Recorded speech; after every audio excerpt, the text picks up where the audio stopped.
Next மெத்தடும் அதே அளவுக்கு cross piece எடுத்துருக்கேன். அந்த பைப்பிங் த்ரெட் வந்து எடுத்துட்டு சென்டரில்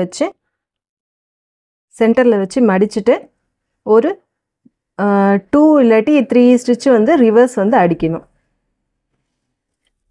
இதுக்குமே ஸ்டார்டிங்கில் வந்து ஒரு 1/4 இன்ச் தள்ளி தான் வந்து தையல் ஆரம்பிக்கணும். ஆரம்பிச்சுட்டு கொஞ்சம் போக போக வந்து இங்கே த்ரெட்டு பக்கத்தில் வந்து தையல் போடணும்.